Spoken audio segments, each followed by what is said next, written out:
అసలు అందరికి కోపం వచ్చింది. రైట్, ఒక్కసారి లక్ష్మణ్ గారి దగ్గరికి వెళ్దాం. లక్ష్మణ్ గారు, మీ అబ్జర్వేషన్స్, మీరు కూడా కొంత విద్యార్థి రాజకీయాల నుంచి చాలా కాలంగా రాజకీయాలని దగ్గర నుంచి చూశారు. ఇప్పుడు విశ్లేషకులుగా ప్రతి అంశం మీద మీరు విశ్లేషిస్తున్నారు. ఈ రెండు రాష్ట్రాల ఎన్నికల ఫలితాలు ఆ రెండు రాష్ట్రాలకి పరిమితంగా చూడటమా, అక్కడ ఉండేటువంటి ఫ్యాక్టర్సు, అక్కడ ఉండేటువంటి లోకల్ ఇష్యూస్, లేదంటే అక్కడున్న కుల సమీకరణలు, సోషల్ ఇంజనీరింగ్, ఇవన్నిటినీ చూడాలా, లేకుంటే దీని ఫలితాలు కొంత ఇతర రాష్ట్రాలు రాబోయే ఎన్నికల లేదు దేశంలో జరుగుతున్న ఇంకా ఇతర పరిణామాలకి లింక్ చేసి చూడాలా?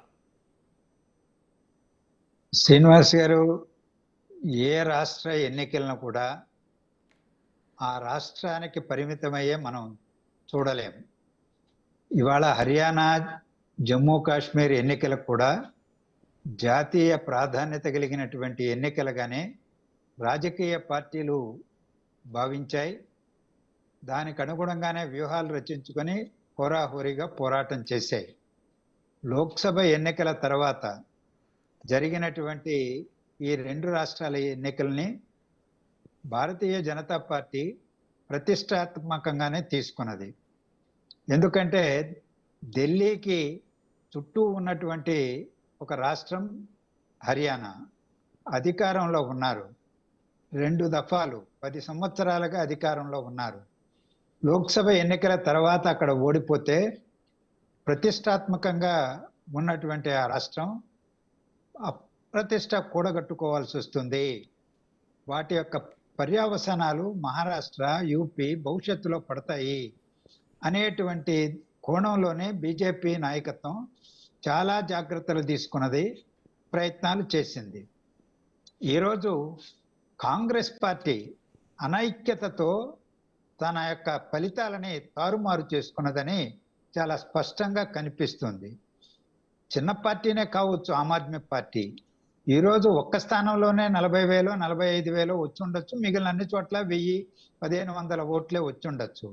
కానీ ఆ పార్టీని ఇండియా కూటమిలో భాగస్వామిగా ఉన్న పార్టీతో కలుపుకుపోవాలి అనేటువంటి ఒక దూరదృష్టితో ఆలోచన చేయకపోవడం, విభజన ప్రభావం ఏదో ఒక మేరకు ప్రజలపైన పడి ఉంటుంది. సాగు చట్టాల కోసం, సాగు చట్టాలపైన పెద్ద వీరోచితమైన పోరాటం రైతులు చేశారు. అలాగే అగ్నివేష్ లాంటి స్కీములపైన వ్యతిరేకత ఉన్నది. అలాగే ఈ మనం చూసాం, వినేష్ ఆమె గెలిచారనుకోండి 6,000 పైచిలకు మెజారిటీతో, వాళ్ళ యొక్క ప్రభావం కూడా ఉన్నది ఆ రాష్ట్రం మీద.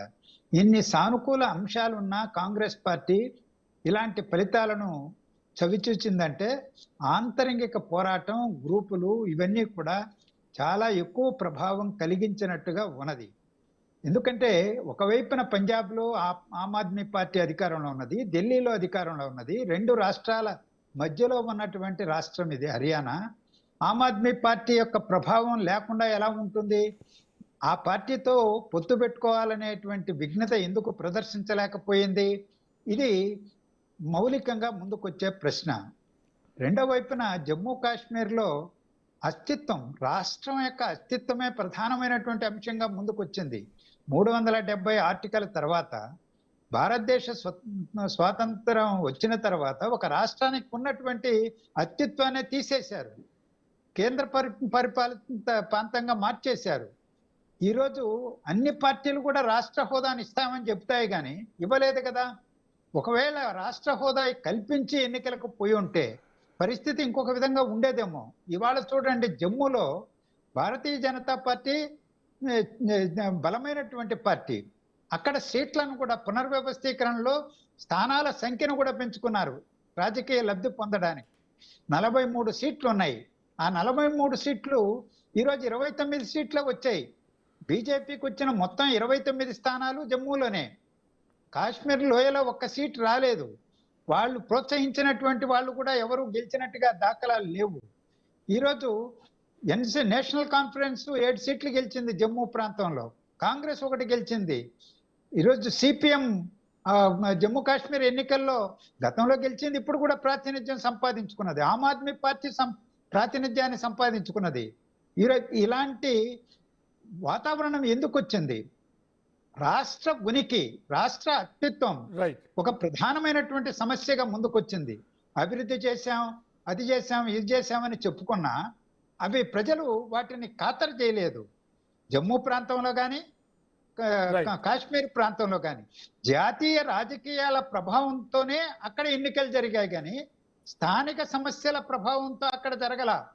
అక్కడ కేంద్ర ప్రభుత్వ పరిపాలనే సాగుతున్నది గడిచిన 5-6 సంవత్సరాలుగా. రైట్. ఇందులో కేంద్ర ప్రభుత్వం యొక్క విధానాల ప్రాతిపదికపైనే ఓటరు అక్కడ తీర్పు ఇచ్చారనేది చాలా స్పష్టంగా